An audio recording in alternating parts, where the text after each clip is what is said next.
ఇది ఇలా ఉండగా కాండ్రకోటలో ఒక మేకని కాళ్ళు చేతులు తినేసి గుండెకాయను మాత్రం తినకుండా వదిలేసిన దృశ్యం ఆ గ్రామ ప్రజల్ని మరింత భయపెట్టింది.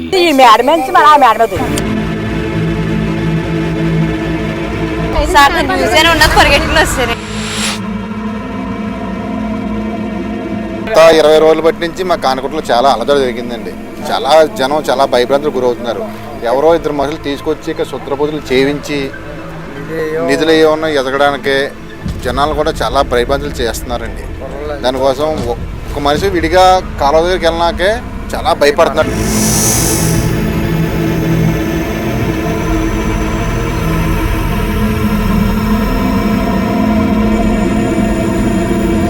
మా ఊళ్ళో దెయ్యం తిరుగుతోంది. అవును, మా ఊళ్ళో దెయ్యం తిరుగుతోంది అని ఆ గ్రామ ప్రజలు గత 15 రోజులుగా హడలిపోతున్నారు. కొంతమంది మేము ఆ దెయ్యాన్ని చూసాం, ఆ దెయ్యం కళ్ళు 1000 వోల్టుల కంటే ఎక్కువ ఉన్న బల్బుల్లా దగదగ తెల్లటి కాంతితో మెరిసిపోతున్నాయి. నగ్నంగా ఉంది. ఒంటి మీద నూలు పోగు కూడా లేదు. ఈ చెట్టు నుంచి ఆ గోడ మీదకి, ఆ గోడ నుంచి ఆ చెట్టు మీదకి అవలీలుగా దూకేస్తోంది. 6 అడుగుల పొడవుంది. జుట్టు విరబోసుకుంది, కానీ మొహం కనపడతలేదు. కానీ కళ్ళు మాత్రం వెలుగులు మెరుపుల్లా విరజిమ్ముతున్నాయి. ఒక అమ్మాయి పేక నులిమింది అని ఆ గ్రామ ప్రజలు ఆ దెయ్యం గురించి 15 రోజులుగా కథలు కథలుగా చెప్పుకుంటున్నారు. అదిగో పులి అంటే ఇదిగో తోక అన్నట్టుగా ఉంది ఆ గ్రామ పరిస్థితి.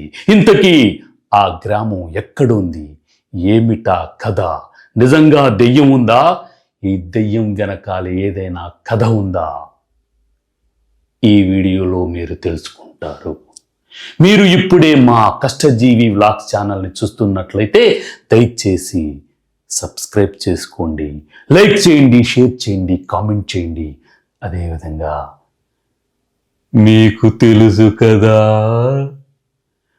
పక్కనే ఉన్న గంట గుర్తుకే ఇప్పటికే యూట్యూబ్, ఫేస్బుక్ ఇలాంటి పలు సోషల్ మీడియాలో హల్చల్ చేస్తున్న ఆ దెయ్యం కథే ఇప్పుడు మీరు చూడబోతున్నారు, వినబోతున్నారు. మా ఊళ్ళో దెయ్యం ఉందని ప్రజలందరూ భయపడుతున్న ఆ గ్రామం పేరే కాండ్రకోట. ఈ కాండ్రకోటకి ఎన్నో వేల వందల సంవత్సరాల చరిత్ర ఉంది. రాజులు ఆ కాండ్రకోట ప్రాంతాన్ని పరిపాలించిన చరిత్ర ఉంది. ముందుగా ఆ గ్రామంలో దెయ్యం కనిపించింది ఆ ఊళ్ళోని ఒక పంతులు గారికి, ఒక రైతన్నకి. శివాలయంలో పురోహితుడు పూజలు చేస్తుండగా ఆ గ్రామానికి చెందని వ్యక్తి, ఒక కొత్త వ్యక్తి వచ్చి, అయ్యగారు ఇవాళ పున్నమా అమావాస్య అని అడిగాడట. ఆ రోజు అమావాస్య కావడంతో, చొల్లంగి అమావాస్య కావడంతో ఈ రోజు అమావాస్య అని చెప్పారు పంతులు గారు. అక్కడి నుంచి మరో మాట మాట్లాడకుండా ఆ కొత్త వ్యక్తి గబగబా మెట్లు దిగి దూరంగా వెళ్ళిపోవటం ఆ పంతులు గారు గమనించారు. ఆ తర్వాత ఒక రైతన్న తన పొలం పనులు చూసుకుని సాయంత్రం పూట చీకటి పడే వేళకి పొలం నుంచి ఇంటికి వస్తుండగా ఒక వింత వ్యక్తి, ఒక కొత్త వ్యక్తి దగ్గరగా వచ్చి ముఖంలో ముఖం పెట్టి చూసి వికృతంగా నవ్వుతో వెంటనే మాయమైపోయాట.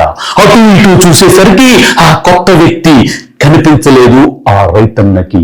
ఈ 2 సంఘటనల తర్వాత ఒక రోజు రాత్రి ఒక ఇంటి దగ్గర, అదే కాండ్రకోటలోని ఒక ఇంటి దగ్గర అర్ధరాత్రి పూట ఒక క్షుద్ర పూజ చేసినట్టుగా నిమ్మకాయలు, పసుపు, కుంకుమ, మిరపకాయలు కనిపించాయట. ఆ తర్వాత ఒక కొబ్బరి చెట్టుకి ఒక రాక్షసుడి బొమ్మ చిత్రీకరించినట్టుగా కనిపించింది ఆ గ్రామ ప్రజలకి. అంటే మా ఊర్లో ఏదో శక్తి తిరుగుతోంది, దెయ్యం తిరుగుతోంది, వికృతంగా ఉంది, దాని కళ్ళు అగ్ని గోళాల్లాగా ఉన్నాయి. ఆ దెయ్యం ఒక గోడ నుంచి ఇంకో గోడకి, ఒక చెట్టు నుంచి ఇంకో బిల్డింగ్ మీదకి దూకుతో ప్రజల్ని హల్చల్ చేస్తోంది. గ్రామ ప్రజలందరూ హడలిపోయారు. రాత్రిపూట కట్టెలు పట్టుకుని గ్రామంలో పహరా కాశారు. ఎక్కడ ఏ చప్పుడు వినపడినా భయపడి ఆ కట్టెలతో వెళ్ళి అక్కడికి చూడగా ఏమీ కనిపించేది కాదు. కానీ ఇంకో చోట మాత్రం ఒక ఇంట్లోకి చొరబడి ఒక అమ్మాయి పేక నొక్కేసేలాగా ప్రవర్తించిందట ఆ దెయ్యం. అంతే, ఆ దృశ్యాన్ని చూసిన పక్కింటి కుర్రవాడు 48 గంటల వరకు స్పృహలో రాలేదట. ఈ విధంగా కాండ్రకోటలో దెయ్యం హల్చల్ చేస్తుంది.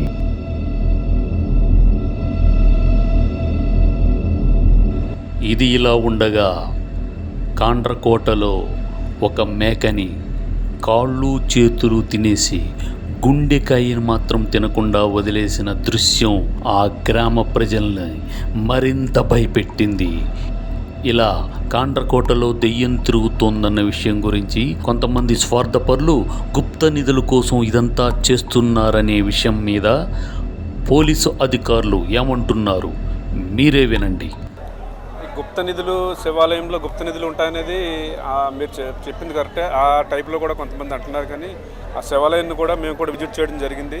అట్లాగే ఈ గుప్త నిధులకు అనేది అటువంటిది ఈ దానికి సంబంధించి ఈ యొక్క దెయ్యాలు భూతాలు సృష్టించనేది ఏమి కాదు.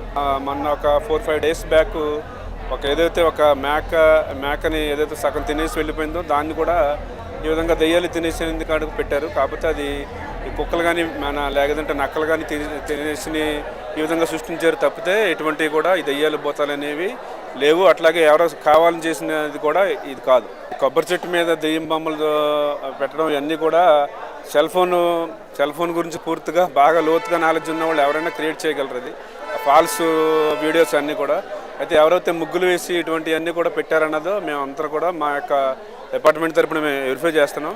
అతను ఎవరనేది ఖచ్చితంగా మాకు కూడా తెలిస్తే కనుక ఇమీడియట్గా కూడా మేము కూడా తగిన కఠిన చర్యలు తీసుకుంటాం. ఈ కాండ్రకోట ప్రాంతాన్ని ఇదివరకు 500 సంవత్సరాల క్రితం రాజులు పరిపాలించారని, వారు యుద్ధంలోనూ లేదా సహజంగానూ మరణిస్తూ బంగారు నగల లంకె బిందెల్ని ఎన్నో ఈ గ్రామంలో తవ్వి పాతి పెట్టారని ప్రజలు చెప్తుంటారు.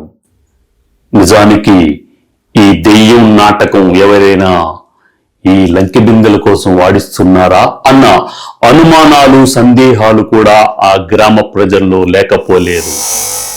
2 నెలల క్రితమే ఈ దెయ్యం కథకి అంకురార్పణ జరిగిందని, అప్పటి నుంచి ఏ విధంగానైనా ఈ గ్రామ ప్రజల్ని హడలగొట్టి నరబలి తీసుకుని ఆ విధంగా లంకె బిందెల్ని సొంతం చేసుకోవాలన్న స్వార్థపరులు, మంత్రగాళ్ళు ఈ విధంగా కాండ్రకోటలో దెయ్యం కథ నడిపిస్తున్నారని కూడా కొంతమంది చెప్తుంటారు. ఈ మధ్యనే కాకినాడకు చెందిన జన విజ్ఞానక వేదిక ప్రెసిడెంట్ ప్రసాద్ గారి ఆధ్వర్యంలో అక్కడ ప్రజా చైతన్య సభను కూడా నిర్వహించారు. ఆ సభలో పాల్గొన్న డాక్టర్లు, పోలీసు అధికారులు కూడా దెయ్యం లాంటి మూఢనమ్మకాలు నమ్మకూడదని, అలాంటివేవీ లేవని ప్రత్యక్షంగా నిరూపించి దెయ్యం కట్టుకదా అని తేల్చి చెప్పారు. కానీ ప్రజలు ఇంకా భయపడుతూనే ఉన్నారు. ఎప్పుడు ఎక్కడి నుంచి వస్తుందో దెయ్యం తమ మీద ఏ విధంగా పగబెట్టి చంపుతుందో అన్న భయభ్రాంతులు అక్కడి ప్రజల్లో వ్యక్తమవుతున్నాయి. అదేవిధంగా ఆ కాండ్రకోట గ్రామంలో ప్రత్యేకంగా పోలీసు అధికారులు, సిబ్బంది కూడా పర్యటించి దెయ్యం లాంటి మూఢనమ్మకాలు నమ్మకూడదని వివరించారు. అలాగే గ్రామ పెద్దలందరూ కలిసి పూజలు చెయ్యాలి, చండీ యాగం చెయ్యాలి అని నిర్ణయించి ప్రత్యేకంగా అక్కడున్న నూకాలమ్మ దేవాలయం ప్రాంగణంలో మహాచండీ యాగం చేసి పూజలు నిర్వహించారు. అయినా అదే రోజు ఒకవైపు నూకాలమ్మ గుడి ప్రాంగణంలో మహాచండీ యాగం చేస్తున్న ఆ రాత్రే గ్రామంలో ఇంకొక చోట ఆ దెయ్యం కనిపించిందని ప్రజలు చెప్పారు. గ్రామంలో హోమాలు చేసినా చండీ యాగాలు లాంటివి చేసినా ఇంకా దెయ్యం తమ గ్రామం నుంచి వెళ్ళలేదని భయపడుతూనే ఉన్నారు అక్కడి ప్రజలు. తమ గ్రామంలో ఇలాంటి దెయ్యం కథలు గాని దెయ్యం సంఘటనలు గాని ఇంతవరకు జరగలేదని, కాకపోతే ఒక 5 ఏళ్ల క్రితమే తమ గ్రామంలో ఉన్న లంకె బిందెల కోసం కొంతమంది స్వార్థపరులు మంత్రగాళ్లు కలిసి గుప్త నిధుల కోసం తవ్వకాలు జరిపిన ఆనవాళ్లు ఉన్నాయని, అలాంటి సంఘటనలు తప్ప ఇలా దెయ్యం సంఘటనలు జరగలేదని ప్రజలు చెప్తున్నారు. అలాగే మా గ్రామంలో శివాలయం, నూకాలమ్మ తల్లి దేవాలయం, టీకాలమ్మ తల్లి దేవాలయం, భువనేశ్వరి దేవాలయం ఉన్నాయి. అమ్మవార్లు అదేవిధంగా శివుడు తమ గ్రామాన్ని కాపాడతారని, అలాంటిది మొట్టమొదటిసారిగా ఈ దెయ్యం కథ వింటున్నామని, గగురు పొడిచే విధంగా దెయ్యం సంఘటనలు జరుగుతున్నాయని ప్రజలు చెప్తున్నారు. అలాగే దేవుడున్నాడు అనేది ఎంత నిజమో దెయ్యం కూడా ఉంది అన్నవారు కూడా లేకపోలేదు. అయినా మనం సైన్సుతో ప్రగతి సాధిస్తూనే చందమామ దగ్గరికి, అలాగే ఎన్నో గ్రహాల దగ్గరికి వెళ్ళి వస్తున్నాం. చిన్నప్పుడు మన అమ్మలు చందమామను చూపిస్తూ పెరుగన్నం పెట్టేవారు. అలాంటిది చందమామనే మనం సొంతం చేసుకుని చందమామ దగ్గరికి కూడా వెళ్తున్న రాకెట్ యుగంలో కూడా ఇలాంటి మూఢనమ్మకాలు విస్తరిస్తున్నాయంటే ప్రజల్లో ఇంకా భయం ఉంది. అలా ప్రజల్లో ఉన్న భయాన్ని కొంతమంది క్యాష్ చేసుకుని బలహీన మనస్కుల మీద ఇలాంటి దెయ్యం ప్రభావాన్ని ప్రయోగిస్తున్నారని ప్రజలు అంటున్నారు. తమ గ్రామంలో మహాచండీ యాగం చేసిన తర్వాత కూడా అదే రోజు రాత్రితో పాటు మరికొన్ని రోజులు ఈ దెయ్యం కనిపించిందని, తమని వేధిస్తోందని చాలా మంది ఇల్లు ఖాళీ చేసి సమీప పెద్దాపురానికి, కాకినాడకి వెళ్లిపోతున్నారని ప్రజలు అంటున్నారు. ముఖ్యంగా ఆడపిల్లలు ఉన్న ఇళ్ల చుట్టూ ఈ దెయ్యం తిరుగుతోందని, ఒకరిద్దరి మీద దాడికి ప్రయత్నించిందని, ఒక అమ్మాయి తమ డాబా ఇంటి మెట్ల మీద చూసిందని గ్రామస్తులు చెప్తున్నారు. అందువల్లనే ఆడపిల్లల్ని సమీప గ్రామాల్లోని తమ బంధువుల ఇళ్లకి తల్లిదండ్రులు పంపించి వేస్తున్నారు. ఈ దెయ్యాన్ని దూరంగా చూసిన వారే తప్ప డైరెక్ట్గా దగ్గరగా చూసిన వారు లేరు. కానీ కొంతమంది కుర్రకారు దూరం నుంచి తమ మొబైల్స్ నుంచి ఈ దెయ్యాన్ని వీడియో తీశారు. శివాలయం, భువనేశ్వర ఆలయం, నూకాలమ్మ తల్లి ఆలయం, అదేవిధంగా టీకాలమ్మ తల్లి ఆలయం మా గ్రామంలో ఉన్నప్పటికీ ఇంకా ఈ దెయ్యం పారిపోలేదు. కానీ ఈ మధ్యనే పక్కనే ఉన్న ఇంకొక గ్రామం తిమ్మాపురం అనే గ్రామానికి ఈ దెయ్యం తరలి వెళ్ళిందని కొంతమంది చెప్తున్నారు. తిమ్మాపురంలో కూడా ఇలాంటి సంఘటనలు జరుగుతున్నాయట. అమ్మాయిల్ని వేధించడం, అమ్మాయిల దగ్గరికి వచ్చి మాయమైపోవడం, అలాగే అక్కడ క్షుద్ర పూజలు చేసినట్టుగా నిమ్మకాయలు, పసుపు, కుంకుమ, ఎండుమిర్చి కనిపిస్తున్నాయని, అక్కడ కూడా తిమ్మాపురంలో కూడా క్షుద్ర పూజలు జరుగుతున్నాయని చెప్తున్నారు. ఇంతకీ దెయ్యం కాండ్రకోటని వదిలి వెళ్ళిందా? కాండ్రకోటలో దెయ్యం కనిపించడం మానేసింది గత 2 రోజులుగా. అయితే దీంట్లో ట్విస్ట్ ఏంటంటే కాండ్రకోటకి 5 కిలోమీటర్ల దూరంలో, కేవలం 5 కిలోమీటర్ల దూరంలో కొండల నడుమ, గుట్టల నడుమ ఉన్న భూపాలపట్నంలో ఇప్పుడు ఇదే దెయ్యం తిరుగుతోందని ప్రచారం జరుగుతోంది. అక్కడ ప్రజలు, అంటే భూపాలపట్నంలోని ప్రజలు రాత్రుళ్ళు గత 2 రోజులుగా కర్రలతోటి, టార్చి లైట్లతోటి కాపలా కాయడం మొదలుపెట్టారు. అయితే కాండ్రకోటలోని దెయ్యం ఇక్కడికి వచ్చిందా, అదేవిధంగా ఇక్కడ క్షుద్ర పూజలు చేయడం ప్రారంభించిందా అన్న అనుమానాలు వ్యక్తమవుతున్నాయి.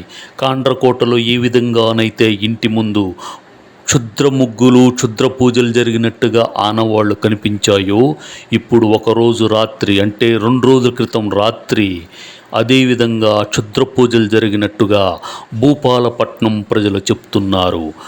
ఒక ఆటో డ్రైవర్కి అర్ధరాత్రి పూట జుట్టు విరబోసుకుని దెయ్యం కనిపించిందని భూపాలపట్నం గ్రామ ప్రజలు చెప్పుకుంటున్నారు.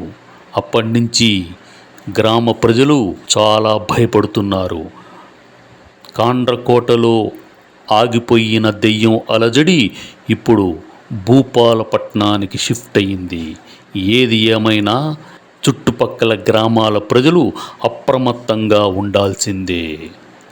నిజానికి దెయ్యాలకి ఇలా ట్రాన్స్ఫర్లు ఉంటాయా? గత 15-20 రోజులుగా గ్రామస్తులెవరూ రాత్రులు పడుకోవటం లేదు. మగవాళ్ళు కర్రలు పట్టుకుని, మహిళలు కారం లాంటివి, మిరియాల పొడి లాంటివి పట్టుకుని దెయ్యం కోసం ఎదురు చూస్తున్నారు. అక్కడ దెయ్యం చెట్ల నుంచి ఇంకో చెట్ల మీదకి వెళ్తుందని కారణంగా చెట్లను కూడా నరికేస్తున్నారు. నిజంగా కాండ్రకోట దెయ్యం నరబలి కోసం వచ్చిందా? రాజుల కాలం నాటి గుప్త నిధుల కోసం కొంతమంది స్వార్థపరులు ఆడుతున్న డ్రామానా? నిజంగా ఈ కోణంలో ఆలోచించి ప్రజల్ని భయభ్రాంతులకు గురి చేయకుండా వారికి సపోర్ట్గా నిలబడదాం. మా కష్టజీవి వ్లాగ్స్ ఛానల్ కూడా కాండ్రకోట ప్రజలనే కానీ, తిమ్మాపురం ప్రజలనే కానీ అప్రమత్తంగా ఉండాలని చెప్తూ వారికి సపోర్ట్గా నిలుస్తున్నాం. మరొక ఇంట్రెస్టింగ్ వీడియోతో మళ్ళీ కలుద్దాం. నమస్తే, జై హింద్. వెళ్ళే ముందు ఒక్క మాట, మా కష్టజీవి వ్లాగ్స్ ఛానల్ని సబ్స్క్రైబ్ చేయండి, లైక్ చేయండి, కామెంట్ చేయండి, షేర్ చేయండి. అదేవిధంగా పక్కనే ఉన్న గంట గుర్తుకే మీకు తెలుసు కదా.